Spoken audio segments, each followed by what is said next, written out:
Hello students, welcome everyone. আমরা মাধ্যমিক পর্ষদ টেস্ট পেপার সলভ করছি। পর্ষদের টেস্ট পেপার যেগুলো তোমাদের দেওয়া হয়ে গেছে সেই পর্ষদের টেস্ট পেপার সলভ করছি। এর আগে আমাদের তিনটে ক্লাসের সলভ হয়ে গেছে। প্রথম তিনটে পেজের যে ম্যাথের কোশ্চেন ছিল 36 নম্বরের শর্ট কোশ্চেন, প্রত্যেকটা সলভ হয়ে গেছে। 18টা এবারে পর্ষদের টেস্ট পেপারে 18টা কোশ্চেন ম্যাথের পেজ আছে। 18টা ম্যাথের পেজের আজকে আমরা 4 নম্বর পেজ সলভ করতে চলেছি। 18টা পেজের শর্ট কোশ্চেন সম্পূর্ণরূপে 36 নম্বর সলভ করে তারপর বড় কোশ্চেনগুলো আমরা সলভ করবো, ঠিক আছে? তাহলে শুরু করছি, দেখো আজকের ক্লাস। এর আগে তোমাদের আমরা এবিটিএ টেস্ট পেপার সলভ করে দিয়েছি, রায় মার্টিন টেস্ট পেপার সলভ করেছি। তোমাদের ম্যাথের বই ক্লাস 10 সম্পূর্ণরূপে সলভ আছে। সালের কোশ্চেন দেখবে প্লে লিস্টে সলভ করা আছে। 2017 থেকে 2024 সাল পর্যন্ত ম্যাথের কোশ্চেনের প্রত্যেকটা সালের কোশ্চেন সলভ করা আছে। তাহলে শুরু করছি, দেখো আজকের ক্লাস। একের দাগের এক থেকে কি বলছে? একের দাগের একেরটা বলেছে, এটা হচ্ছে 300 পেজ নাম্বার 385, পেজ নাম্বার 385 পাতা, 385 পাতা মাধ্যমিক পর্ষদ টেস্ট পেপার সলিউশন 2025-এর জন্য। এটা আছে কেশবপুর হাই স্কুলের কোশ্চেন। আচ্ছা, একের দাগের এক থেকে শুরু করছি, দেখো কেশবপুর হাই স্কুলের একের দাগের এক থেকে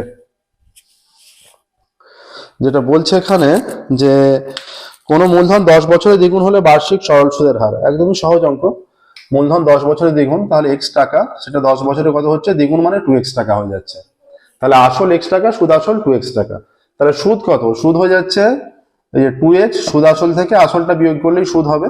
তাহলে এইটা x টাকা হচ্ছে সুদ। আমরা সুদের হারটা মনে করছি r%, সময় 10 বছর বলে দিয়েছে। তাহলে এই যে এইটা সুদ ইজ ইকুয়াল টু, এইটা আমাদের যে সুদ আসল তার থেকে একটা সুদ বেরোলো। আর একটা সুদ আমরা নির্ণয় করছি, যেটা হচ্ছে সূত্রের সাহায্যে যেটা সুদ নির্ণয় হয়, PRT/100, এই প্রসেসের সাহায্যে একটা নির্ণয় করছি। আর এই সুদটা নির্ণয় করলাম, সুদ আসল থেকে আসলটা বিয়োগ করে সুদ বেরোলো। তাহলে এইটা আমরা কিভাবে নির্ণয় করবো? PRT/100 ফর্মুলা, P কত? আসল এখানে x টাকা ছিল, P আর সুদের হার আমরা r ধরে নিচ্ছি, r%, T মানে 10 বছর বলে দেওয়া আছে, দেখো, /100 এইটা।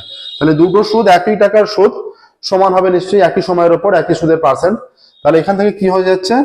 এইটা কেটে যাচ্ছে, এইটা কেটে যাচ্ছে। তাহলে কত হয়ে যাচ্ছে? r/10 = 1। তাহলে r = 10। তাহলে সুদের হার হয়ে যাচ্ছে 10%। দেখো সুদের হার 10%। অপশন বি আছে 10%। একের দাগের একেরটা অপশন বি 10%। দুইয়েরটা দেখো, ঠিক আছে? তাহলে বি হলো 10%। x² - 7x + 3 সমীকরণের বীজদ্বয়ের গুণফল কত? x² - 7x + 3 = 0। সমীকরণের বীজদ্বয়ের গুণফল c/a, তাই তো? c এর ভ্যালু এখানে কত? 3, আর এর ভ্যালু x² এর আগে কিছু নেই মানে 1 আছে। তাহলে বীজদ্বয়ের গুণফল 3/1 = 3 হচ্ছে বীজদ্বয়ের গুণফল। তাহলে দেখো এখানে বীজদ্বয়ের গুণফল 3/1, 3 হচ্ছে। অপশন সি তে আছে 3, অপশন সি।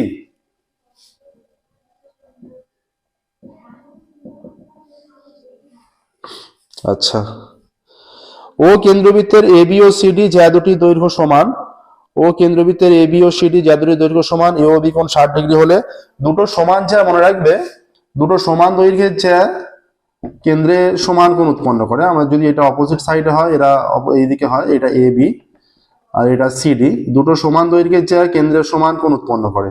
তাহলে এইটা 60 ডিগ্রি হলে এটাও 60 ডিগ্রি হবে, এই যে কেন্দ্রে সমান সমান কোণ উৎপন্ন করবে, ঠিক আছে? তাহলে অপশন এটা সিওডিও 60 ডিগ্রি কোণ উৎপন্ন করবে। তিনেরটা অপশন বি তে 60 ডিগ্রি আছে। এইভাবে শুধু দাগ নাম্বার দিয়ে অ্যান্সারটা লিখবে। রাফ করার দরকার হলে এই তোমাদের যেই পেজে অ্যান্সারটা করছো তার ডান দিকে এটা রাফ করতে পারো, বা রাফের আলাদা পেজও করতে পারো। দুটি লম্ববৃত্তাকার শঙ্কুর আয়তনের অনুপাত 1:4, লম্ববৃত্তাকার শঙ্কুর আয়তনের অনুপাত 1:4। তাহলে তাদের ভূমিতলের ব্যাসার্ধের দৈর্ঘ্যের অনুপাত 4:5। উচ্চতার অনুপাত কত? আচ্ছা, তাহলে উচ্চতা আমরা h1h2 ভেবে নিই। উচ্চতা h1 একক আর h2 একক ভাবছি। ব্যাসার্ধ আমরা ভাবছি r1 একক, r2 একক, ঠিক আছে? প্রথমটার ব্যাসার্ধ r1 একক মনে করো, আর দ্বিতীয়টার r2 একক। প্রথমটার উচ্চতা h1 একক, দ্বিতীয়টার h2 একক। তাহলে প্রথমটার আয়তন কত হবে? আচ্ছা, উচ্চতার অনুপাত কি বলা আছে? আচ্ছা, ভূমিতলের ব্যাসার্ধের দৈর্ঘ্যের অনুপাত 4:5 বলা আছে। তাহলে ব্যাসার্ধ দৈর্ঘ্যের অনুপাত যেহেতু 4:5 বলা আছে, তাহলে আমরা প্রথমটার ব্যাসার্ধ ভাবছি 4r, 4:5 অনুপাতটাকে কাজে লাগাতে হবে। তাহলে আমরা এইটার ব্যাসার্ধ 4r একক আর এইটা 5r একক, প্রত্যেকটা একক হবে কিন্তু, ঠিক আছে? যেহেতু আনুপাতিক মান আমরা এখানে একক দিচ্ছি না। শর্টলি এগুলো সলভ করতে হবে তোমাদের। আচ্ছা, এগুলো কষে দেখানো সম্পূর্ণরূপে না কষে দেখানো হবে, সেই হিসেবে আমরা শর্ট করে সলভ করছি। এটা দেখো 4r আর 5r উচ্চতার অনুপাত ব্যাসার্ধের অনুপাত 4r 5r ধরলাম। এবার আয়তনের অনুপাত 1:4 বলেছে, তাহলে এটা h1 h2 ধরে নিয়েছি। উচ্চতার অনুপাতটা চেয়েছে কিন্তু h1 h2 টাই চেয়েছে। হ্যাঁ, তাহলে এইটা কত হবে? পাই r স্কয়ার h, পাই লম্ববৃত্তাকার কি বলেছে, এটা লম্ববৃত্তাকার শঙ্কু। আচ্ছা আচ্ছা, 1/3 পাই r স্কয়ার h, এইটা হয়ে যাবে 1/3 pi r square h1 by 1/3 pi r square, এটা r এর জায়গায় 5r হবে, into h2 is equal two 1:4 বলেছে, তার মানে 1/4 হয়ে যাবে। আচ্ছা, এখানে দেখো কি হয়ে যাচ্ছে, 1/3 আমরা কেটে দিচ্ছি। এরপরে লাইনে হয়ে যাবে এটা 16 r square h1 by 25 r square h2 is equal to 1/4। তাহলে r স্কয়ার কেটে দিলাম, অতএব h1 by h2 is equal two, এটা কোনাকুনি গুণ করলে দেখো 25 থেকে 25 হয়ে যাচ্ছে এদিকে, আর 4 16 64 হয়ে যাচ্ছে। তাহলে 25 হয়ে যাচ্ছে, 25:64, এটা অপশন ডি তে আছে।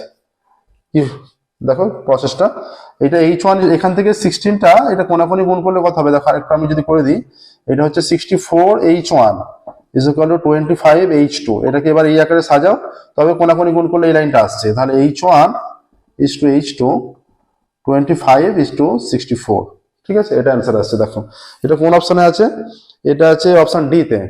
অপশন ডি হয়ে যাচ্ছে 25:64। পাঁচের দেখো, পাঁচের বলেছে যে tan alpha plus cot alpha 2 হলে tan এর পরে 13 আলফা প্লাস cot এর পরে 13 আলফার মান। সহজ অঙ্ক। এই অঙ্কগুলোই যে দেওয়া আছে অনেক পেজে, এই অঙ্কগুলোই কিন্তু 2 নম্বর হিসেবে দেওয়া আছে, ঠিক আছে। আচ্ছা, এটা দেওয়া আছে tan alpha plus cot alpha 2, কি করব, tan আলফা থাক, cot আলফা মানে 1/tan alpha is equal to 2। tan alpha লসাগু করলে তাহলে এটা হয়ে যাবে tan square alpha plus 1 is equal to 2। তাহলে tan square alpha plus 1 is equal to 2 tan alpha. তাহলে tan square alpha minus 2 tan alpha plus 1 is equal to 0। 1 মানে 1 square, এটা হয়ে যাচ্ছে a minus b whole square. tan alpha minus 1 তার whole square is equal to 0, তার মানে tan alpha minus 1 is equal to 0। তাহলে হয়ে যাচ্ছে tan alpha is equal to 1।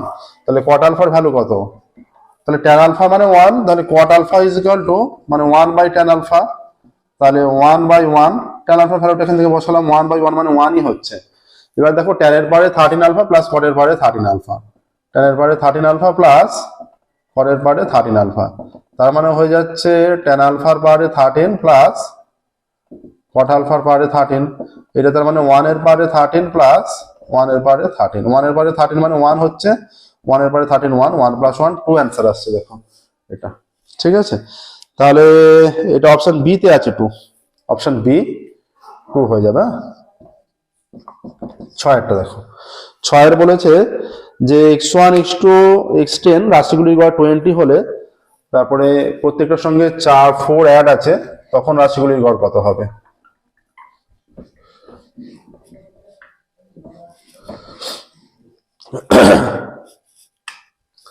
তাহলে x1 প্লাস x2 x10, এটা 10টা পদ, এদের রাশিগুলির গড় কত বলে দিয়েছে, এটা রাশিগুলির গড় আছে 20, তার মানে এইটা ইকুয়াল টু 20 হয়ে যাবে, ঠিক আছে। তাহলে x1 plus x2 plus x10 is equal to 20 10 200 হয়ে যাচ্ছে।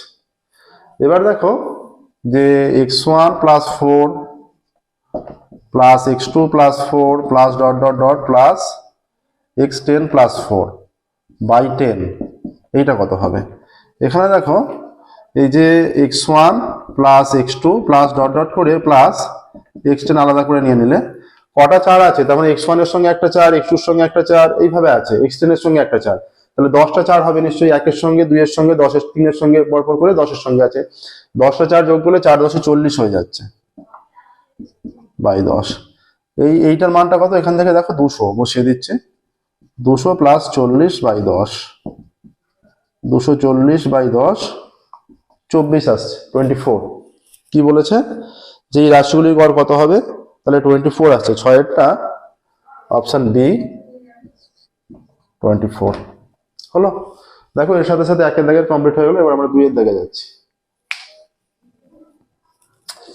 নেক্সট দেখো 2 দাগের, 2 দাগের হচ্ছে শূন্যস্থান পূরণ আছে।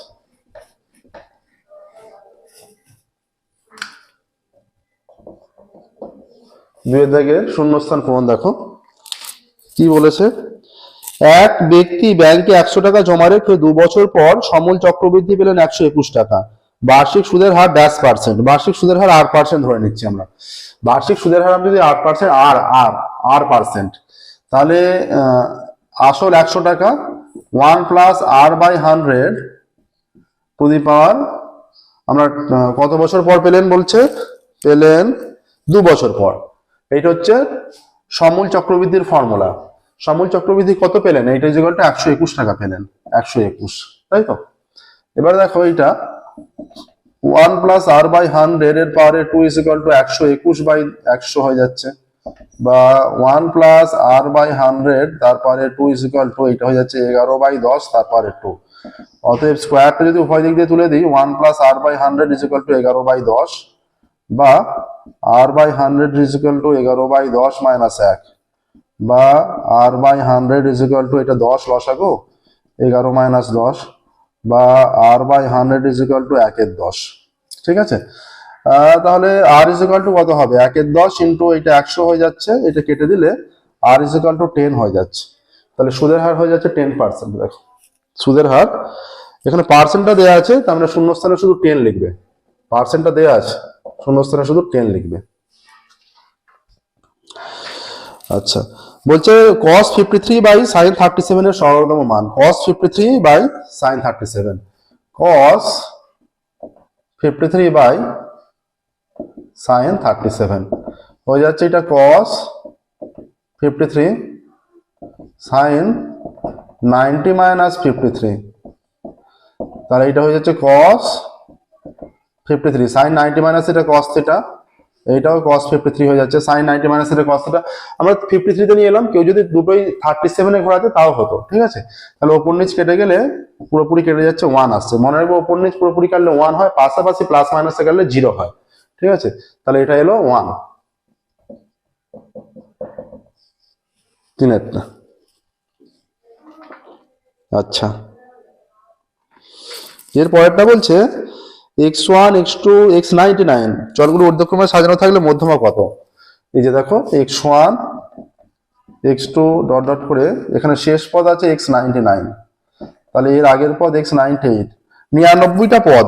99টা পদ মানে প্রথম থেকে শুরু করে কোনো পদ গ্যাপ নেই, বিজোড় সংখ্যক পদ, তাই তো। 99 বিজোড় সংখ্যা, তার মানে এর মাঝে একটা পদ আছে, এর মাঝে একটা পদ আছে, সেই সংখ্যাটা হচ্ছে এর মাঝে যে পদ আছে একটা পদ আছে, সেই সংখ্যাটা হচ্ছে মাঝের পদ পড়ে যাবে, সেটাই মধ্যমা হবে। মাঝের পদ কত নম্বর পদটা পড়বে, এখানে যেতে যেতে x49 হবে, তারপরে x50 হবে, x51 ডট ডট ডট এইরকম, ঠিক আছে।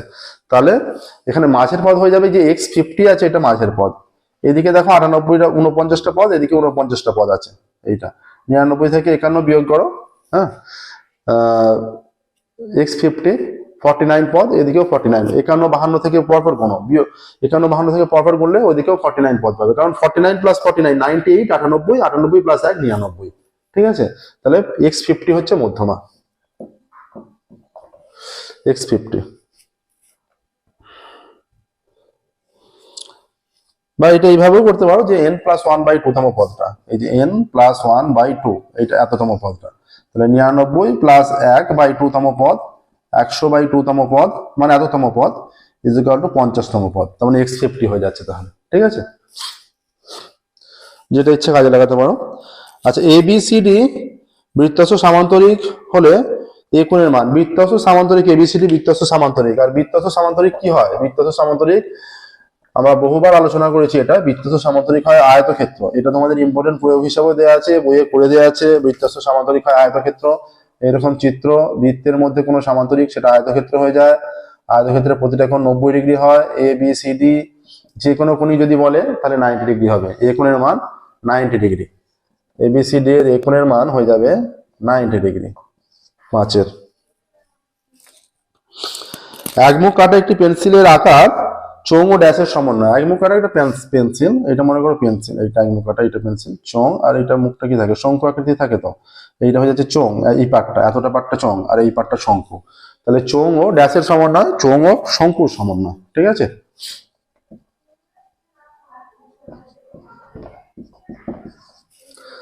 দেখো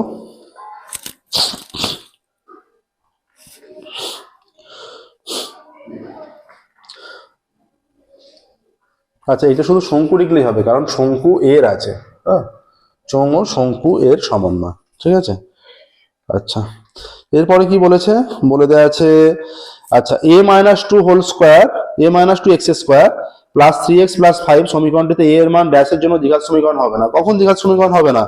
এই যে আছে a-2 x square plus 3x plus 5, এইটা 0 আছে, এটা দ্বিঘাত সমীকরণ কখন হবে না? যদি এই পার্টটা না থাকে, তখন দ্বিঘাত সমীকরণ হবে না। এই পার্টটা কখন থাকবে না? x তো চলরাশি, x চলরাশি, x এর মান ভ্যারিয়েবল হতে পারে, ভ্যারিয়াস হতে পারে।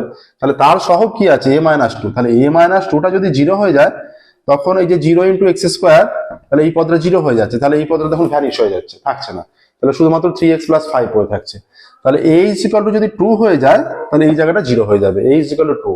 তাহলে বলেছে a এর মান ড্যাশ হলে a এর মান ড্যাশের জন্য দ্বিঘাত সমীকরণ হবে না, তাহলে এর মান 2 এর জন্য দ্বিঘাত সমীকরণ হবে না। তাহলে এর মান ড্যাশের জন্য, এর মান 2 এর জন্য। ঠিক আছে, 2 হয়ে যাচ্ছে। তাহলে 2 এর দাগের রাকেটটা হলো। এবার দেখো 3 এর দাগে যাব, সত্য মিথ্যায়। 3 এর দাগে সত্য মিথ্যা আছে, অল্প পেজ আছে। অন্যান্য বছর কিন্তু আরো বেশি পেজের কোশ্চেন থাকে। তোমাদের 18টা ম্যাথের পেজ আছে, 18টা ম্যাথের পেজ আমরা সলভ করে দিচ্ছি খুব দ্রুত। তোমরা খুব ভালো করে প্র্যাকটিস করতে থাকো, এবং প্র্যাকটিসের মাধ্যমে এমন প্র্যাকটিস করবে যেন প্র্যাকটিসের মাধ্যমে প্রায় তোমাদের মুখস্থ টাইপের হয়ে যায়। নর্মাল মুখস্থ নয়, প্র্যাকটিসের মাধ্যমে প্র্যাকটিস করে করে মুখস্থ টাইপের হয়ে যায়, যেন একটা অঙ্ক দেখেই এমন ভাবে প্র্যাকটিস করবে, দেখি তোমার মাথায় ক্লিক করে যায় যে এই অঙ্কটা এইভাবে হবে। ঠিক আছে, সেই রকম। 3 এর দাগের 1, সত্য মিথ্যা। নির্দিষ্ট আসলের উপর বার্ষিক সুদের হার সমান হলে 2 বছরে, নির্দিষ্ট আসলের উপর বার্ষিক সুদের হার সমান হলে 2 বছরের সরল সুদ ও চক্রবৃদ্ধি সুদ সমান হয়। বার্ষিক সুদের হার বছরে, বার্ষিক সুদের হার আমরা জানি প্রথম 1 বছরে চক্রবৃদ্ধি সুদ সরল সুদ সমান হয়, তারপর 1 বছরের পর থেকেই চক্রবৃদ্ধি সুদের পরিমাণ বেশি হয়ে যায় এবং সরল সুদের পরিমাণ একই থাকে প্রতি বছর। তাহলে কিন্তু এখানে বলেছে সমান হবে। তাহলে প্রথম তথ্য যেটা বলেছে যে 2 বছরে সমান হবে, 2 বছরে কখনোই সমান হবে না, 2 বছরে চক্রবৃদ্ধি সুদটা বেশি হবে, সরল সুদটা কম হবে। ঠিক আছে, তাহলে প্রথম তথ্য মিথ্যা। দ্বিতীয়টা বলেছে x কিউব y আর x স্কোয়ার y স্কোয়ার এবং x y কিউব ক্রমিক সমানুপাতে। চেক করে দেখে নিচ্ছি আমরা। x কিউব y, দেখো যে x কিউব y দেওয়া আছে, x স্কোয়ার y স্কোয়ার দেওয়া আছে, আর x y কিউব দেওয়া আছে, এরা ক্রমিক সমানুপাতে কিনা আমরা দেখে নিচ্ছি। হ্যাঁ, আমরা এইটা বাই এইটা আর এইটা বাই এইটা করছি, যদি মান সমান এসে যায় x cube y by x square y square, এটা কাটলে কত হচ্ছে? এটা x আর এটা নিচে y, x বাই y এলো। আচ্ছা, যদি x square y square by x y cube করি, যদি একই মান আছে x বাই y আছে, তাহলে আমরা বলবো ক্রমিক সমানুপাতি। ঠিক আছে, তার মানে এইটা বাই এইটা সমান এইটা বাই এইটা হয়ে যাচ্ছে, ক্রমিক সমানুপাতি কন্ডিশনে পড়ে যাচ্ছে। তাহলে এইটা কেটে যাচ্ছে, x থাকছে, এটা কেটে যাচ্ছে y, তার মানে x বাই y হচ্ছে, ইয়েস, ক্রমিক সমানুপাতি, তার মানে সত্য। 3 দেখো, 3 বলেছে যে sec square 27 minus cot square 63 সরল মান 1। আচ্ছা দেখো, sec স্কোয়ার 27 মাইনাস কত দেওয়া আছে? কট, তাই তো, কট স্কোয়ার 63, কট স্কোয়ার 63 এর মান 1 বলেছে। আসছে কিনা দেখো। আমরা কি জানি একটা formula, sec square theta minus cot square theta, sec square theta minus tan square theta is equal to 1, sec square theta minus tan square theta. তাহলে এটা ইজ ইকুয়াল টু আমরা sec স্কোয়ার 27 রাখছি মাইনাস এই কট স্কোয়ারটাকে আমরা লিখছি 63টাকে 90 minus 27 লিখতে পারি। আমাদের 90 থেকে 27 বিয়োগ করলে 63 আসে, তো 90 মাইনাস 27 63। তাহলে এটা হয়ে যাচ্ছে sec square 27 sec square theta কট 90 মাইনাস থিটা tan থিটা হয়, cot 90 minus theta tan theta, এটা tan স্কোয়ার 27 আসছে। তাহলে sec square theta minus tan square theta 1 হয়ে যাচ্ছে, 1 আসছে দেখো। তাহলে এটা কি বলেছে? সর্বতম মান 1ই বলেছে, তাহলে এটাও সত্য। 4 দেখো, সর্বতম মান দেওয়া আছে 1, এটাও সত্য। আচ্ছা 4 হয়ে গেল।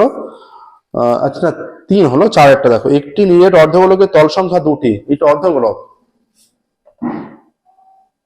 এই একটা তল, এই একটা তল, সমতল এটা, আর এটা বক্রতল হয়ে যাচ্ছে দুটি, তার মানে এটা একদমই সত্য।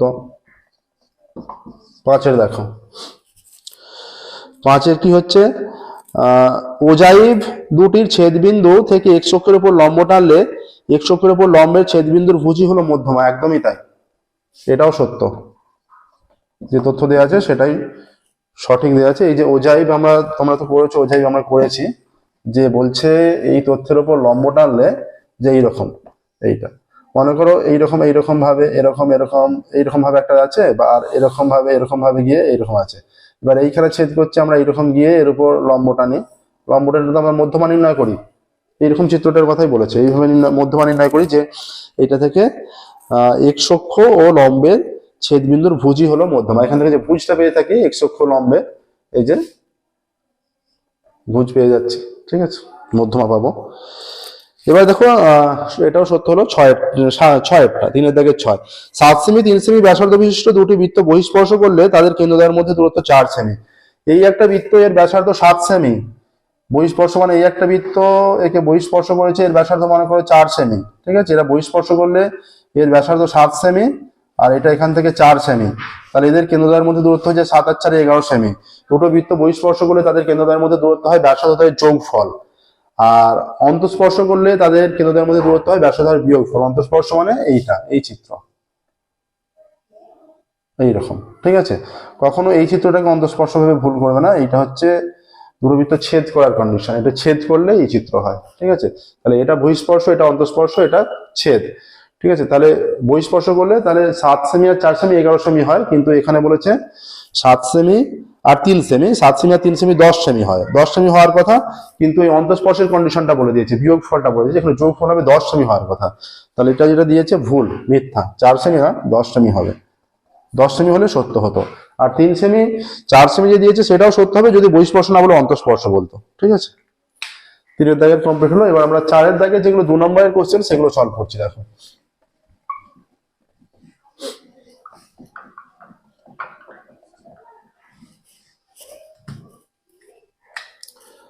চারের দাগের 1 কি বলছে, x square minus x is equal two K into 2x minus 1 সমীকরণের বীজ দ্বয়ের সমষ্টি 2 হলে কে এর মান নির্ণয় করো। সমীকরণ কি আছে, x square minus x is equal two K into 2x minus 1, এইটা আছে, ঠিক আছে। সমীকরণের বীজ দ্বয়ের সমষ্টি 2, তাহলে এটাকে x square minus x is equal to 2kx minus k, বা x square minus x minus 2kx plus k is equal to 0, বা x square minus x into 1 plus 2k plus k is equal to 0। অতএব সমীকরণের বীজদ্বয়ের সমষ্টি কত হচ্ছে, এখান থেকে minus B by এ, তাই তো, মাইনাস, আর এইটার সঙ্গে মাইনাস আছে এখানে, ঠিক আছে, তাহলে এই মাইনাসটা এটা নেওয়া, এই মাইনাসটাও নিতে হবে, minus 1 plus 2k minus B by, এখানে এর মান এক্স স্কোয়ারের আগে কিছু নেই মানে 1 আছে, এক্স স্কোয়ারের আগে কিছু নেই মানে 1 আছে, তাহলে 1, এটা মাইনাস মাইনাসে প্লাস হয়ে গেল 1 প্লাস 2k, তাহলে বীজদ্বয়ের সমষ্টি 1 প্লাস 2k আসছে। আবার এখানে বলে দেওয়া আছে বীজদ্বয়ের সমষ্টি 2, তাহলে অতএব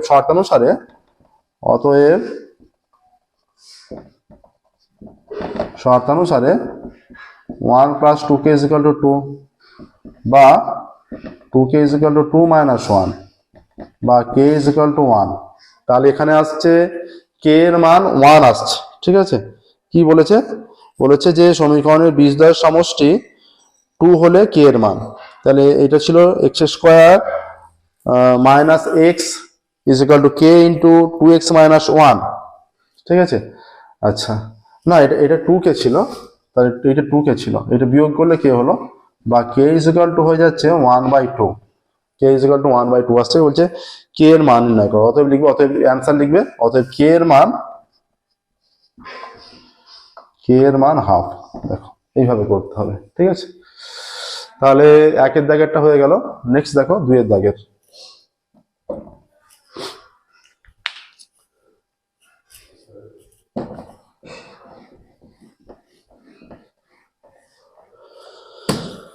অনেক স্টুডেন্টস আমাদের সাপোর্ট করে চলেছে, যে সমস্ত স্টুডেন্ট আমাদের সাপোর্ট করে চলেছে আজকের ক্লাসে আমরা যাদের নাম নেবো, দেখো রিসেন্টলি যারা কমেন্ট করেছে, শুভ্রনীল মাইতি, শুভ্রনীল মাইতি এর আগের ক্লাসে বা এবিটি এর শেষের দিকের ক্লাসে কমেন্ট করেছে। এই শুভ্রনীল মাইতি, তাছাড়া আমাদের সাপোর্ট করে চলেছে যারা সমাজশ্রী গিরি, জয়শ্রী ধারা, মিলি মালিক, এদের মতো তোমরাও বিভিন্ন সাজেশন দাও এবং কমেন্ট করতে থাকো। আমরা পরবর্তীকালে এই সমস্ত স্টুডেন্টদের আমরা অনেক ধন্যবাদ জানাই যাদের নাম বললাম। তোমরাও তোমাদের বিভিন্ন কমেন্ট দাও, নিজেদের মতামত দাও, তোমাদেরও আমরা ইন ফিউচার ক্লাসে তোমাদেরও নাম নিতে চাই। ওকে, তো ক্লাসে ফিরছি। দেখো 2 এর দাগেরটা, 4 এর দাগের 2, 4 এর দাগের 2 কি বলেছে? হরের কর নিরসন করো। তাহলে কি আছে? 12 বাই রুট ওভার অফ কত আছে? 12 বাই রুট 15 মাইনাস 5, তাই তো? রুট 15 মাইনাস 5 এর কর নিরসন করতে হলে আমরা কি করব? এই যে 12 ইন্টু যেটা রুটের আগের সাইন সেটা চেঞ্জ করতে হবে। তাহলে এটা মাইনাস রুট 15 মাইনাস 5 দিয়ে গুণ, এটা মাইনাস রুট 15 মাইনাস 5 দিয়ে গুণ, আর এখানে আছে রুট 15 মাইনাস 5। তাহলে এই যে মাইনাস রুট 15টাকে এ ভাবো, মাইনাস রুট 15টাকে এ, আর শুধু 5টাকে বি। এটা না ভেবে এটা ভাবো যে মাইনাস 5টাকে এ আর রুট 5টাকে বি। তাহলে এটা এইভাবে লিখতে পারো যে এটা উপর থেকে মাইনাস কমন নিচ্ছি, উপর থেকে আমরা মাইনাস কমন নিচ্ছি, মাইনাস কমন নিলে রুট 15 প্লাস 5। ঠিক আছে, এইটা দিয়ে গুণ করলাম। আচ্ছা, এটা দিয়ে গুণ করার পর আমরা কি করছি দেখো, এইটা হচ্ছে -5 মাইনাস রুট 15, -5 মাইনাস রুট 15, এটা আর -5 প্লাস রুট 15। ঠিক আছে, দেখো যে -5টাকে a ইকুয়াল টু -5 ভাবো, আর b ইকুয়াল টু, আমি এটা লিখে দিচ্ছি যাতে বুঝতে সুবিধা হয়। ঠিক আছে, তাহলে a, এখানে দেখো কি সূত্র পড়লো, a মাইনাস বি আর a প্লাস বি সূত্র পড়লো, a square minus B square formula, -12 root 15 plus 5। তাহলে হয়ে যাচ্ছে a square minus B square formula -5 তার স্কোয়ার মাইনাস রুট 15 তার স্কোয়ার। তাহলে হয়ে গেল -12 ইন্টু রুট 15 প্লাস 5। এটা 25 হয়ে যাচ্ছে, -15 হয়ে যাচ্ছে। তাহলে এখানে হয়ে যাচ্ছে 12 ইন্টু রুট 15 প্লাস 5, আর এইটা হয়ে যাচ্ছে 10। দেখো 25 - 15 10 হয়ে যাচ্ছে। ঠিক আছে, তাহলে এবার আমরা ওপর নিচ যদি ক্যান্সেল করি, 2 দিয়ে, এটা আসছে 6, এটা 5, -6/5 রুট 15 প্লাস 5, এইটা আসছে। এটাই আনসার, দেখুন প্রসেসটা, এটাই আনসার, -6/5 রুট 15 প্লাস 5। নেক্সট দেখো 2 এর দাগের হয়ে গেল, 3 এর দাগে যাবো আমরা।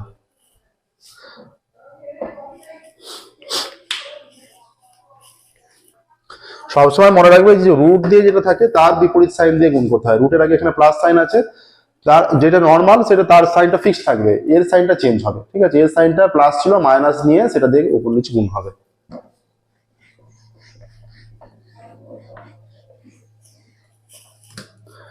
আচ্ছা, 3 এর দাগের কি বলে দিয়েছে দেখো,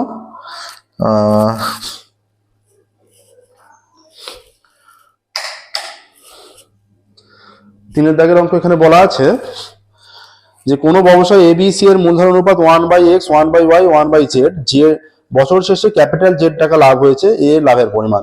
তাহলে ABC এর মূলধনের অনুপাত, A B ও C এর মূলধনের অনুপাত সমান 1/x = 1/y = 1/z। এটাকে আমরা সরল আকারে প্রকাশ করে নেবো। কিভাবে করব? x y z তিনটে এখানে একে অপরের সাপেক্ষে তিনটেই যে আছে, একে অপরের সাপেক্ষে কোনো কমন পার নেই, মৌলিক সংখ্যা। ঠিক আছে, তাহলে x y z এদের লসাগু কি হবে? x y z এর লসাগু, তাহলে x y z দিয়ে আমরা গুণ করে দিচ্ছি, x y z দিয়ে গুণ করে যদি এখানে হয়েছে yz = xz = xy, এইটা আসছে। ঠিক আছে, বছর শেষে লাভ হয়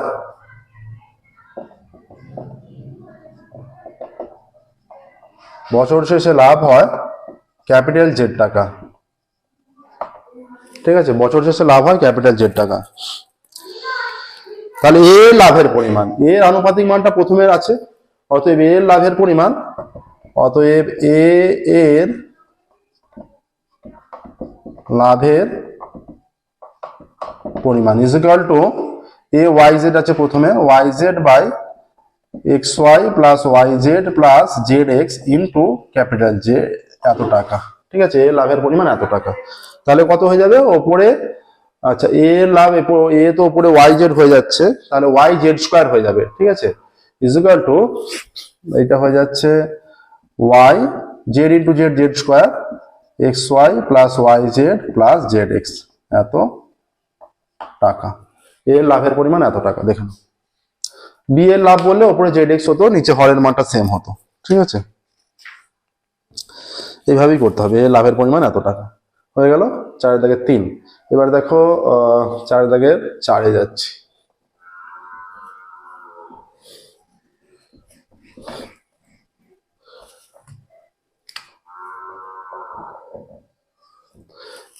চার কি বলছে,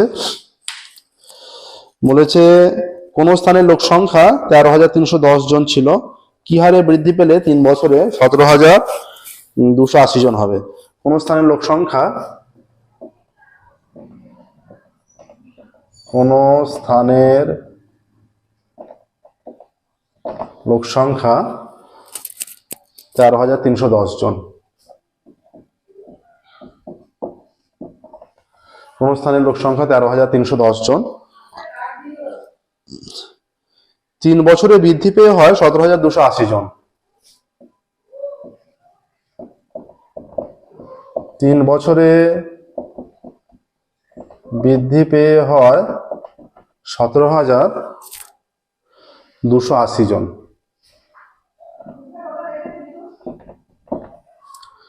ধরি বৃদ্ধির হার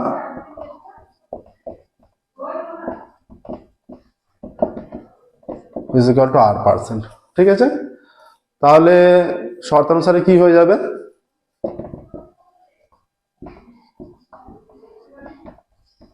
আমরা এই যে সূত্র অনুযায়ী সমূল বৃদ্ধিটা নির্ণয় করব, যে মোট বৃদ্ধিটা তার সঙ্গে এটা সমান করে দেবো।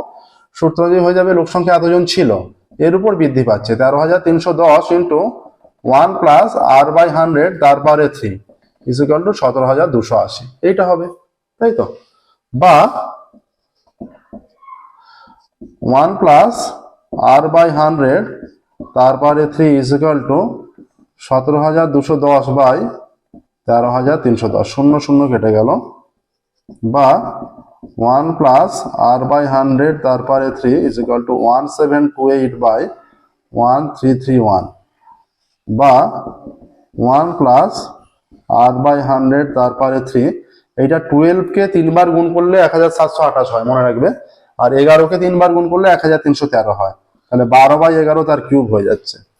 অতএব উভয় দিক দিয়ে যদি কিউব তুলে দিই, 1 plus R/100 is equal two 12/11 হচ্ছে, বা এরপর R/100 কত হয়ে যাচ্ছে, এইটা 12/11 মাইনাস 1, বা R/100 হয়ে যাচ্ছে এটা 11 লসাগু 12 মাইনাস 11, বা R/100 হয়ে যাচ্ছে 1/11, বা R ইজ ইকুয়াল টু 100/11, বা R ইজ ইকুয়াল টু 9 পূর্ণ 1/11, 9 11 99 আর 1 100।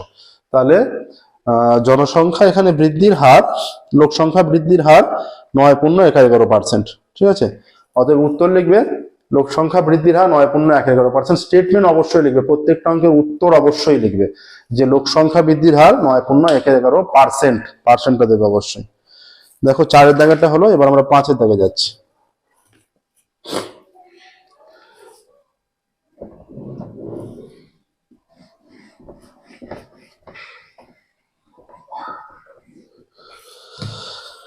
পাঁচের দাগে কি বলেছে, বার্ষিক সুদ আসলের 1/16 অংশ হলে 8 মাসে 690 টাকার সুদ কত।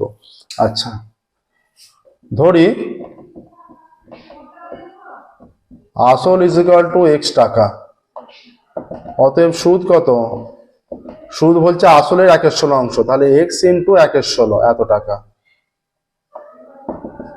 সমান x/16 টাকা। ঠিক আছে, সুদ x/16 টাকা, সময় 8 মাস, সময় ইজ ইকুয়াল টু 8 মাস। 8 মাস মানে কত বছর? 12 দিয়ে ভাগ করলে সেটা বছরে কনভার্ট হয়ে যায়। ঠিক আছে, 4 দিয়ে কাটলে 2-3 বছর, সময় হয়ে যাচ্ছে 2-3 বছর, বছরে ঘুরিয়ে নিলাম। তাহলে 8 মাসের সুদ কত? 8 মাসে 690 টাকার সুদ কত হবে? তাই তো, বার্ষিক সুদ আসলে এত অংশ হলে, বার্ষিক সুদ আসলে এত অংশ, তাহলে বার্ষিক এইটা আগে লেখার দরকার নেই।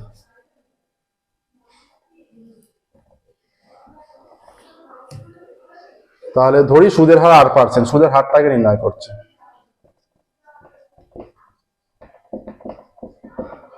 অতএব 8% হারে x টাকার 1 বছরের সুদ, তাহলে x টাকার, তাহলে x ইন্টু পি, আর পি মানে 1 বছর বাই 100, এত টাকা হয়ে যাচ্ছে। x/100 হয়ে যাচ্ছে। তাহলে যে দুভাবে আমরা সুদ নির্ণয় করছি, দেখো এখানে বলছে সুদ আসলে 1/16 অংশ, সুদ আসলে 1/16 অংশ বলছে বলে আমরা এটা গুণ করে নিলাম, সুদ আসলে 1/16 অংশ বলে গুণ করে নিলাম এখান থেকে, যে x ইন্টু 1/16, আর এটা সূত্র অনুযায়ী আমরা সুদটা নির্ণয় করেছি। তাহলে দুটো সূত্র অবশ্যই সমান হবে, একই টাকার একই সময়ের সুদ হচ্ছে একই সুদের হারে। অতএব শর্তানুসারে এইটা করে নিই, এখানে আর এর মানটা আমরা বের করে নিই। শর্তানুসারে হয়ে যাচ্ছে x/100 is equal to x/16, তাহলে x কেটে গেল, অতএব r is equal to কত হয়ে যাচ্ছে? 100/16, অতএব r is equal to 25, 4 দিয়ে কাটলে 25, 4 16, তাহলে r is equal to 25/4, অতএব সুদের হার কত হয়ে যাচ্ছে? সুদের হার is equal to 25/4%। এবার দেখো যে সেকেন্ড স্টেপটা বাকি আছে, বলছে সুদের হার নির্ণয় করা হয়ে গেল, এবার বলেছে 8 মাসে 690 টাকার সুদ। এবার সেকেন্ড স্টেপ লিখবে, তারপরে নিচে যে ক্যালকুলেশনটা করবে। অতএব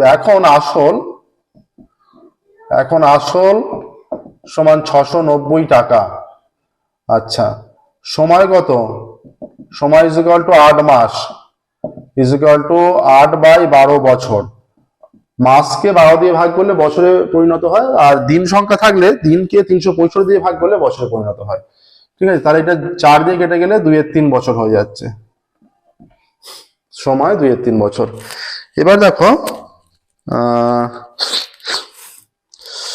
সময় 2-3 বছর হচ্ছে, 8 মাস, আসল 690 টাকা, সময় 2-3 বছর, আর সুদের হার 25/4%।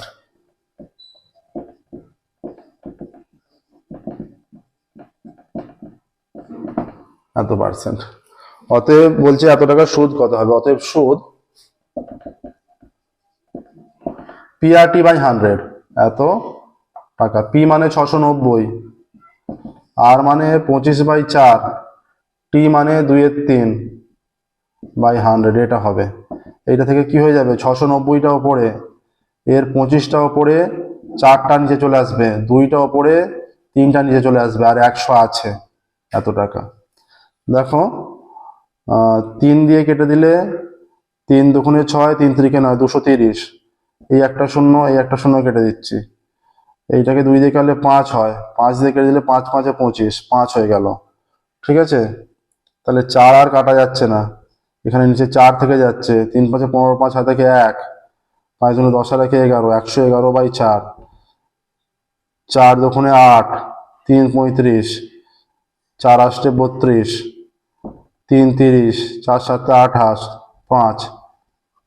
উত্তর লিখবে 690 টাকার স্টেটমেন্ট অবশ্যই লিখবে, 690 টাকার 8 মাসের সুদ, 690 টাকা 8 মাসের সুদ হবে 28.75 টাকা।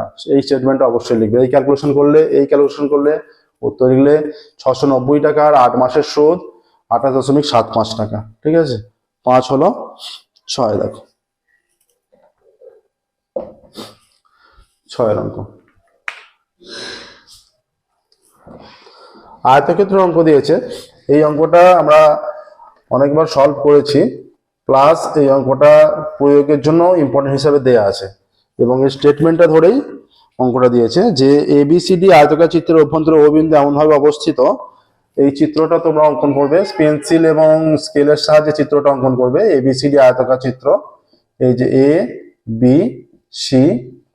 আমরা স্টেটমেন্টটা শুধুমাত্র কাজে লাগাবো। এইটা ও বিন্দু যদি এমন ভাবে অবস্থিত হবে যে OA OC যোগ করা হলো OB আর OD, এটা ও বিন্দু, ঠিক আছে। তাহলে ABCD এখান থেকে কি হয়ে যায়, যে কন্ডিশন হচ্ছে OA square plus OC square is equal two OB square plus OD square হয়ে যায়। ও বিন্দু যেখানেই অবস্থিত হোক এটা হয়ে যায়। এটা তোমরা প্রমাণটা দেখবে তোমাদের বইয়ে করে দেওয়া আছে, আমরাও করে দিয়েছি গুরুত্বপূর্ণ প্রয়োগ হিসেবে। যে প্লেলিস্টটা আছে সেই প্লেলিস্টটা করলেই তোমরা সেখানে পরপর পেয়ে যাবে, এবং তার মধ্যে এটাও আছে, প্রমাণ করা আছে। এটা পৃথক আর শুভবদ্ধ কাজে লাগিয়ে প্রমাণটা করতে হবে, ঠিক আছে। 6 হয়ে যাচ্ছে ABCD আয়তাকার চিত্রের মধ্যে ও বিন্দু এমন ভাবে অবস্থিত, ABCD আয়তাকার চিত্রের মধ্যে ও বিন্দু এমন ভাবে অবস্থিত, OA ইজ ইকুয়াল টু 5 সেমি দেওয়া আছে। OA 5 সেমি, OA OB আর OD বলা আছে। OA 5 সেমি, OB সমান 6 সেমি, OD 8 সেমি। OB 6 সেমি আর OD 8 সেমি, ঠিক আছে। এখানে আমরা কি জানি, আমরা জানি OA square plus OC square সমান OB square plus OD square. মানগুলো বসিয়ে দাও। OA 5 এর square plus OC square, OB 6 এর স্কোয়ার প্লাস OD হচ্ছে 8 এর স্কোয়ার। তাহলে এইটা 25 plus OC square is equal two 36 plus 64, বা OC square is equal two এই দুটো যোগ করলে 100 হচ্ছে, 25টা বাঁ দিক থেকে ডান দিকে আসছে, মাইনাসে -25। তাহলে OC square is equal to 75। তাহলে OC is equal to plus minus root over of 75। অতএব OC ইজ ইকুয়াল টু, এটা প্লাসটা গ্রাহ্য হবে, মাইনাসটা গ্রাহ্য না, এখানে সমস্ত মান পজিটিভ আছে। তাহলে রুট ওভার অফ 75 মানে হয়ে যাচ্ছে 5 × 5 × 3। তাহলে OC সমান 5√3। অ্যান্সার লিখবে OC বাহুর দৈর্ঘ্য হবে 5√3 সেমি। অ্যান্সার লিখবে OC বাহুর দৈর্ঘ্য হবে 5√3 সেমি, ঠিক আছে। বলেছে OC এর দৈর্ঘ্য নির্ণয় করো। OC বাহুর দৈর্ঘ্য হবে 5√3 সেমি। 6 হয়ে গেল। নেক্সট দেখো 7 অঙ্কে যাবো। প্রসেসটা দেখে নাও। স্টেটমেন্ট অবশ্যই লিখবে, আমরা লিখলাম না যে OC, প্রত্যেকটা অঙ্কের স্টেটমেন্ট কিন্তু অবশ্যই লিখবে, ঠিক আছে। OC বাহুর দৈর্ঘ্য হবে 5√3 সেমি। এবার আমরা যাচ্ছি 7 অঙ্কে।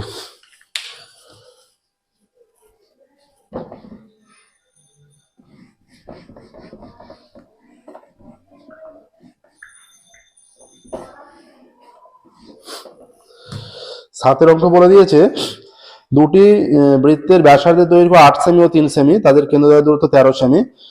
বৃত্তটির সরল সাধারণ স্পর্শকের দৈর্ঘ্য কত?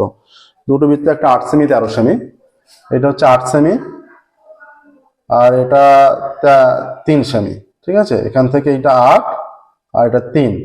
এদের কেন্দ্রদ্বয়ের মধ্যে দূরত্ব কত বলে দিয়েছে, একটা কেন্দ্রদ্বয়ের মধ্যে দূরত্ব বলা আছে, এটা ব্যাসার্ধ, এটা ব্যাসার্ধ। এই যে সাধারণ স্পর্শক, এইটার মানটা নির্ণয় করতে হবে। আমরা এই বিন্দু থেকে এর সমান্তরাল করে এটা টানছি, তাহলে এইটা পুরোটা, এটা 3 সেমি, তাহলে এটাও 3 হবে, তার মানে বাকিটা এটা 5, ঠিক আছে। এবার কেন্দ্রদ্বয়ের মধ্যে দূরত্ব কত? কেন্দ্রদ্বয়ের মধ্যে দূরত্ব বলে দিয়েছে 13 সেমি, তাহলে 13, তাহলে পুরোটা হচ্ছে এটা 13 সেমি, তাহলে এইটাও 13 হয়ে যাবে। আচ্ছা, এইটা মনে করো A, এটা B, আর P ও Q কেন্দ্র বিশিষ্ট, আর এইটা মনে করো এটা C, ঠিক আছে। এই বিন্দুটা হচ্ছে C বিন্দু। আচ্ছা, তাহলে P ও Q কেন্দ্রীয় দুটি বৃত্ত, তাহলে মনে করি যে আমরা P ও Q কেন্দ্র দুটি, P কেন্দ্রীয় বৃত্তের ব্যাসার্ধ 8 সেমি এবং Q কেন্দ্রীয় বৃত্তের ব্যাসার্ধ 3 সেমি। ধরি P কেন্দ্রীয় বৃত্তের ব্যাসার্ধ সমান 8 সেমি এবং Q কেন্দ্রীয় বৃত্তের ব্যাসার্ধ 3 সেমি। ধরে নিচ্ছি P কেন্দ্রীয় বৃত্তের ব্যাসার্ধ 8 সেমি, Q কেন্দ্রীয় বৃত্তের ব্যাসার্ধ 3 সেমি, ঠিক আছে। এটা আমরা ধরে নিলাম। এবার দেখো তাহলে তাদের কেন্দ্রদ্বয়ের দূরত্ব বৃত্ত দুটির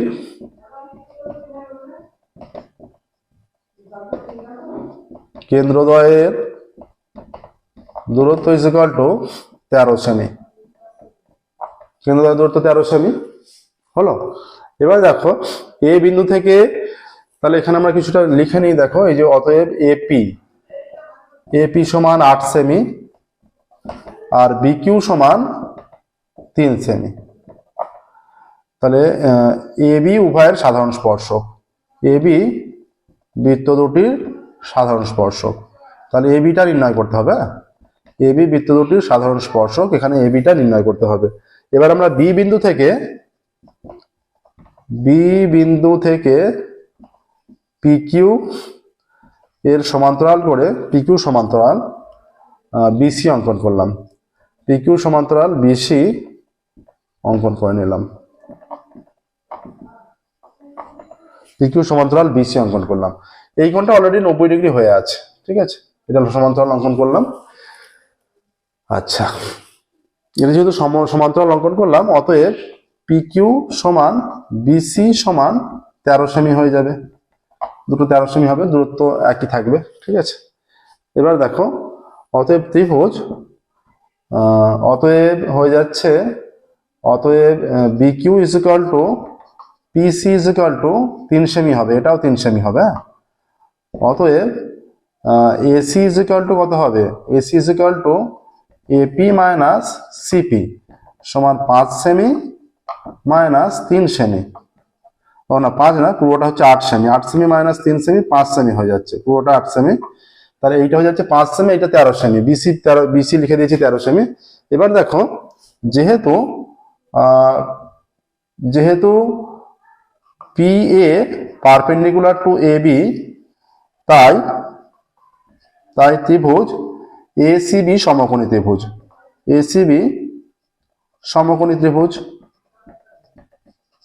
এবার দেখো অতএব তারপর এখানে করছি ত্রিভুজ এসিবি থেকে পাই, ত্রিভুজ এসিবি থেকে পাই কি পাচ্ছি আমরা, এটা AC square plus AB square. এখানে তো এইটা 90 ডিগ্রি কোণ, এর বিপরীত বাহুটা অতিভুজ, তার মানে বিসিটা অতিভুজ, হ্যাঁ, বিসি স্কোয়ার হয়ে যাচ্ছে। তাহলে এসি হয়ে যাচ্ছে 5 প্লাস এবি হয়ে যাচ্ছে, এবিটা আমরা জানি না, আর বিসি এখানে 13 আছে, বা 5 square 25 plus AB square is equal to 169, বা AB square is equal to 169 minus 25, বা AB square is equal to 144। অতএব AB is equal to plus minus 12, AB is equal to 12 আসছে, পজিটিভটা এখানে গ্রাহ্য। অতএব এবি ইজ ইকুয়াল টু 12 এসে গেল। দেখো স্টেটমেন্ট অবশ্যই লিখবে যে স্পর্শকের দৈর্ঘ্য হবে 12 সেমি। কি বলেছে এখানে, যে বৃত্তটির নয়, এখানে বৃত্ত দুটির হবে সরল সাধারণ স্পর্শকের দৈর্ঘ্য।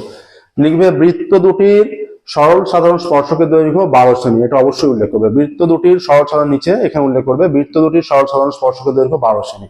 অঙ্কের শেষে অবশ্যই উল্লেখ করবে বৃত্ত দুটির সরল সাধারণ স্পর্শকের দৈর্ঘ্য 12 সেমি, ঠিক আছে। কি বলেছে, বৃত্তটির সরল সাধারণ স্পর্শকের দৈর্ঘ্য, ঠিক আছে, সরল সাধারণ স্পর্শকের দৈর্ঘ্য 12 সেমি। এবার দেখো 8টায় যাচ্ছে।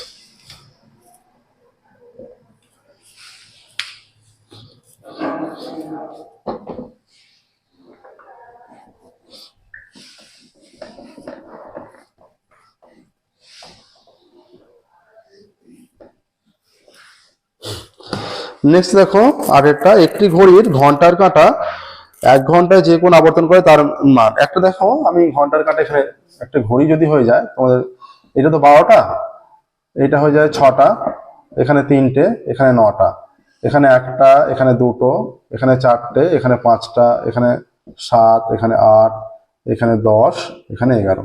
দেখো কত ঘন্টা পুরোটা যেতে হলে ঘন্টার কাঁটাটাকে কত ঘন্টা যেতে হচ্ছে, 1 2 3 4 করে 12 ঘন্টা যাচ্ছে। 12 ঘন্টা যাচ্ছে মানে বৃত্তের সম্পূর্ণ কোণটা যখন আবর্তন করছে 360 ডিগ্রি আবর্তন করছে ঘন্টার কাঁটা। তাহলে ঘন্টার কাঁটাটি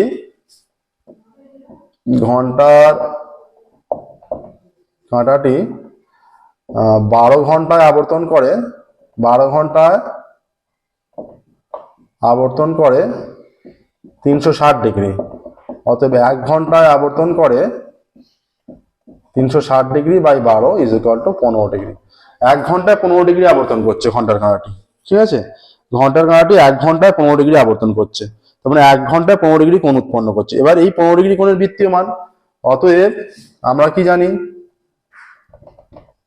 আমরা জানি 180 degree is equal to pi radian, 1 degree is equal to pi by 180, আর 15 degree is equal to pi into 15 by 180, এটা কেটে গেলে 12 হয়, is equal to pi by 12, pi by 12 আসছে। দেখো তাহলে এখানে বলছে যে ঘন্টার 1 ঘন্টায়, ঘন্টার কাঁটা 1 ঘন্টায় যে কোণ আবর্তন করে তার বৃত্তীয় মান, ঘন্টার কাঁটা 1 ঘন্টায় যে কোণ আবর্তন করে তার বৃত্তীয় মান পাই বাই 12।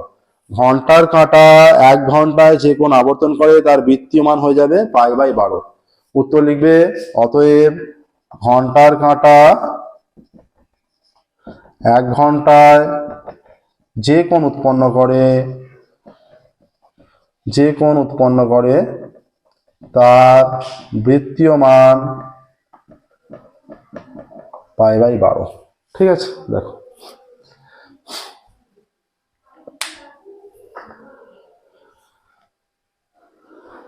তিনশো ষাট ডিগ্রি আমরা ভাগ করলাম। আচ্ছা এইখানটা দেখো, ও 3 12 36, তো এইখানটা 3 12 36, 30 ডিগ্রি হয়ে যাবে, এটা 30 ডিগ্রি। তাহলে এইখানটা একটুখানি চেঞ্জ হবে, 12 দিয়ে 3 12 36, হ্যাঁ। তাহলে 30 degree is equal to pi into 30 by 180, কেটে গেলে 6 হয়ে যাচ্ছে। 1 ঘন্টায় যে কোণ উৎপন্ন করে সেটা হয়ে যাচ্ছে ইজ ইকুয়াল টু, এটা পাই বাই 6 হয়ে যাচ্ছে, এইটা হয়ে যাচ্ছে 6 পাই বাই 6, যে কোণ আবর্তন করে তার মান পাই বাই 6। তাহলে দেখো হয়ে যাচ্ছে 30 60 90 ডিগ্রি, 30 60 90 90 90 180, হ্যাঁ ম্যাচ হয়ে যাচ্ছে। ঠিক আছে,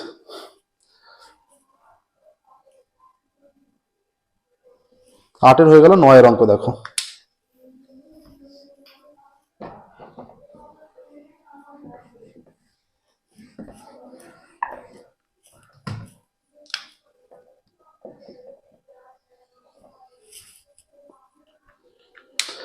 নয় বলেছে tan 4 theta into tan 6 theta is equal to 1, 6 theta ধনাত্মক সূক্ষ্মকোণ, থিটার মান 6 থিটা ধনাত্মক সূক্ষ্ম মানে 6 থিটার মানটা 90 ডিগ্রি ছোট, তাই তো?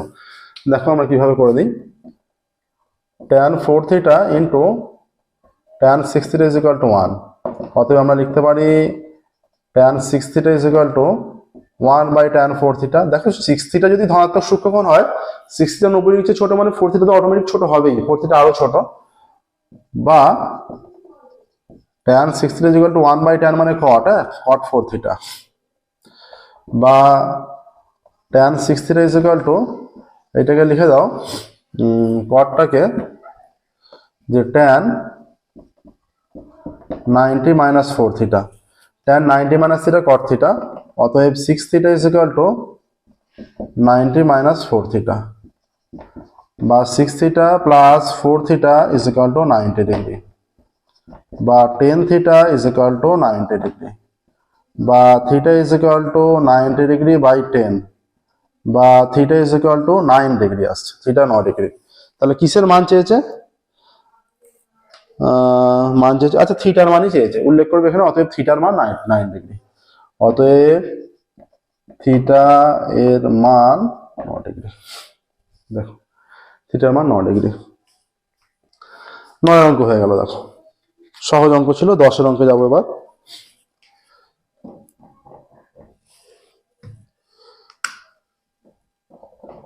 দশ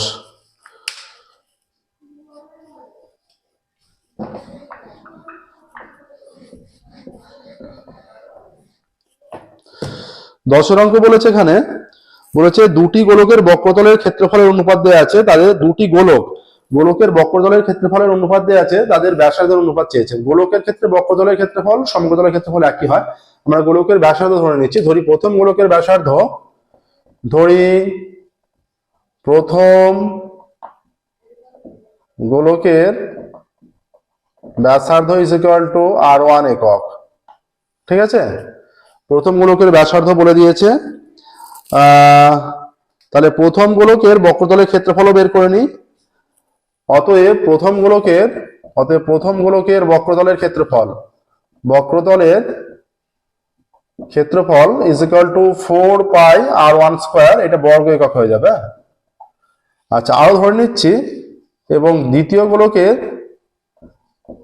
দ্বিতীয় গোলকের ব্যাসার্ধ ধরছি r2 একক। অতএব দ্বিতীয় গোলকের বক্রতলের ক্ষেত্রফল 4πr2² বর্গ একক। ঠিক আছে, প্রথম গোলকের বক্রতলের ক্ষেত্রফল 4πr1² বর্গ একক, দ্বিতীয় গোলকের বক্রতলের ক্ষেত্রফল 4πr2² বর্গ একক। এবারে যে প্রদত্ত দেয়া আছে কন্ডিশন যে অনুপাত 1:4, অতএব শর্তানুসারে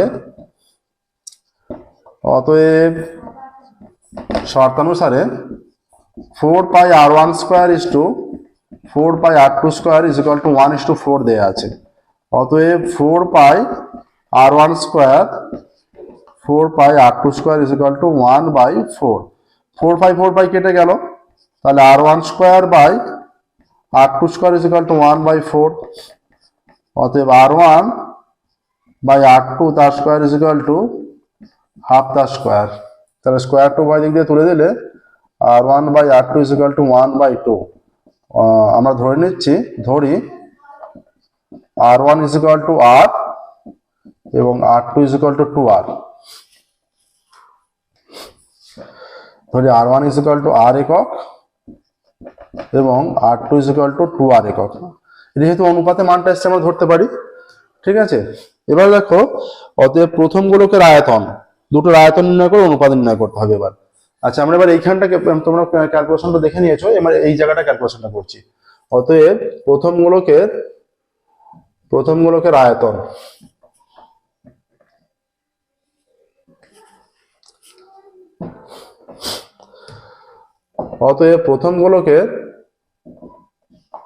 কত হবে?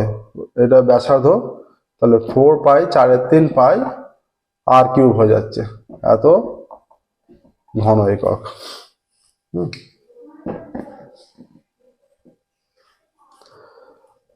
অতএব দ্বিতীয় গোলকের আয়তন 4/3 এটা হয়ে যাবে 2r³, 2r তার হোল কিউব এত ঘন একক, is equal two 4/3 into 8r³ ঘন একক, 4×8 = 32/3 r³ ঘন একক। ঠিক আছে,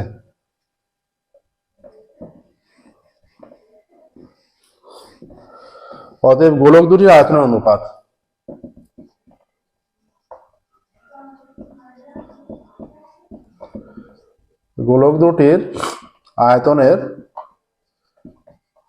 অনুপাত, কত হবে? এইটা 4/3, 4/3 r³ ইজ টু 32/3 r³।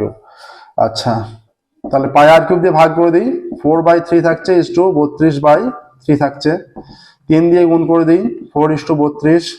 এবার যে আনুপাতিক মান তো, যে কোনো সংখ্যা একই সংখ্যা দিয়ে গুণ ভাগ আমরা আমাদের প্রয়োজনে করতে পারি। ঠিক আছে, একই সংখ্যা দিয়ে গুণ ভাগ। এবার 4 দিয়ে ভাগ করে দিচ্ছি উভয়কেই, 1:8। তাহলে গোলক দুটির আয়তনের অনুপাত 1:8 আসছে। দেখো, গোলক দুটির আয়তনের অনুপাত আসছে 1:8।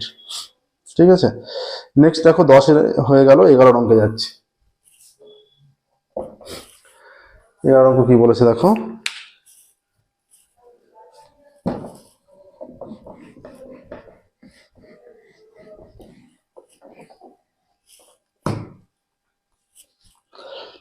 বলে দিয়েছে একটি পরিসংখ্যা বিভাজনের গড় 8.1। পরিসংখ্যা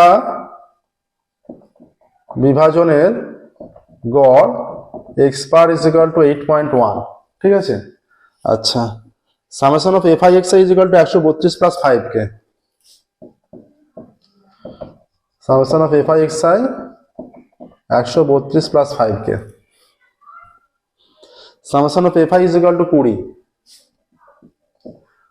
summation of fi is equal to 20, তাই তো?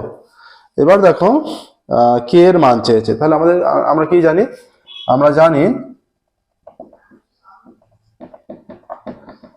X bar is equal to summation of F I X I by summation of F I, তাই তো? তাহলে এক্স বারের মান 8.1 is equal to F I X I হয়ে যাচ্ছে 132 প্লাস 5k বাই মানগুলো বসিয়ে দিলাম শুধু। তাহলে বা হয়ে যাচ্ছে 132 plus 5k is equal to 20 into 8.1, point উঠে গেল 10, এটা কেটে গিয়ে 2 হয়ে যাচ্ছে। বা 132 plus 5k is equal two 81 দুপুরে 162, বা 5k ইজ ইকুয়াল টু হয়ে যাচ্ছে 162 মাইনাস 132, বা 5k ইজ ইকুয়াল টু হয়ে যাচ্ছে 30, বা k ইজ ইকুয়াল টু 30/5, বা k ইজ ইকুয়াল টু হয়ে যাচ্ছে 6, k ইজ ইকুয়াল টু 6 হয়ে যাচ্ছে। দেখো তাহলে বলছে k এর মান কত, অতএব অ্যান্সার লিখবে k এর মান 6, অতএব k এর মান 6, এটাই অ্যান্সার। দেখো সহজ অঙ্ক ছিল। নেক্সট দেখো এই পেজের আজকের ক্লাসের এই পেজের লাস্ট অঙ্ক, একের দাগের 12টা। ঠিক আছে, এই পেজের আজকে লাস্ট অঙ্ক একের দাগের 12টা। প্রথমত আমরা প্রত্যেকটা পেজের শর্ট কোশ্চেনগুলো সলভ করে নিয়েছি 36 নম্বর করে দ্রুত সলভ করে নিয়ে, এটা 4 নম্বর পেজ চলছে। 18টা পেজ আছে তোমাদের বেঙ্গলিতে, তা 3টে ইংলিশে আছে, একটা হিন্দিতে আছে, সেগুলো আমরা বাদ দিচ্ছি। 18টা বেঙ্গলিতে পেজ আছে, এটা 4 নম্বর চলছে। 18টা পেজ আমরা দ্রুত সলভ করে তারপর শর্ট কোশ্চেন সলভ করে তারপর বড় কোশ্চেনগুলো সলভ করবো। ঠিক আছে, বিশেষ করে প্রত্যেকটা পেজের 5, 6, 7, 8 এই দাগের অঙ্কগুলো প্রথমত করে দেবো। এবার দেখো 12টা 2x প্লাস 1/x = 2 বলা আছে।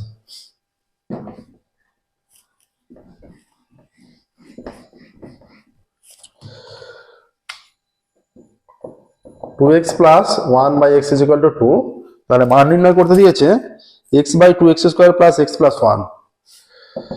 এইটার সাহায্য নিতে হবে। x লসাগু, এটা লসাগু করলে হয়ে যাচ্ছে 2x² প্লাস 1 = 2, বা কোনাকুনি গুণ করে দিলে 2x² প্লাস 1 হয়ে যাচ্ছে 2x। এটা আমরা বের করে ফেললাম। এবার দেখো যেটার মান চেয়েছে, অতএব x/2x² প্লাস কিসের মান চেয়েছে, 2x² প্লাস x প্লাস 1 এর মান চেয়েছে। তাহলে এটা 2x² প্লাস 1 পাশাপাশি নিয়ে নাও, প্লাস x পড়ে থাকুক। 2x² প্লাস 1 এর মান 2x plus x, x/3x, x কেটে গেলে 1/3 হয়ে যাচ্ছে। তাহলে অ্যান্সার লিখবে x/2x² প্লাস x প্লাস 1 এর মান 1/3। হ্যাঁ, এইরকম। অতএব x/2x² প্লাস x প্লাস 1 এর মান 1/3। কত সহজভাবে হয়ে যাচ্ছে। এইখানের ভ্যালুটা আমরা 2x² প্লাস 1 এর ভ্যালুটা জাস্ট এইখানটা নিয়ে পুট করে দিয়েছি। ঠিক আছে, তাহলে 2x প্লাস x 3x হয়ে গেলে x উপর নিচে কেটে গিয়ে 1 হয়ে যাচ্ছে, উপর নিচে কেটে 1/3 পড়ে আছে। ঠিক আছে, দেখো তাহলে 1/3 অ্যান্সার হয়ে গেল। এর সাথে সাথে আমাদের 385 পেজে যে ম্যাথের কোশ্চেন ছিল সেটা সলভ হয়ে গেল। ঠিক আছে, 385 পেজে ম্যাথের যে কোশ্চেন ছিল সেটা সলভ হলো।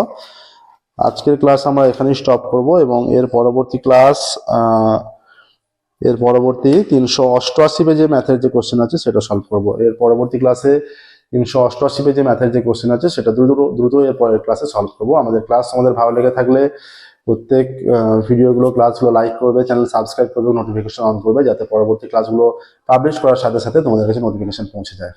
তোমরা বিভিন্ন কমেন্টের মাধ্যমে, সাজেশনের মাধ্যমে আমাদের সাপোর্টে থাকো। আমাদের প্রত্যেক ক্লাসে কিছু স্টুডেন্টের নাম নিচ্ছে এবং যে সমস্ত স্টুডেন্টরা আমাদের সাপোর্টে আছে তাদের চ্যানেলের নাম উল্লেখ করে তাদেরকে ধন্যবাদ জানানো হচ্ছে। ঠিক আছে, আজকের ক্লাস আমরা এখানেই স্টপ করছি।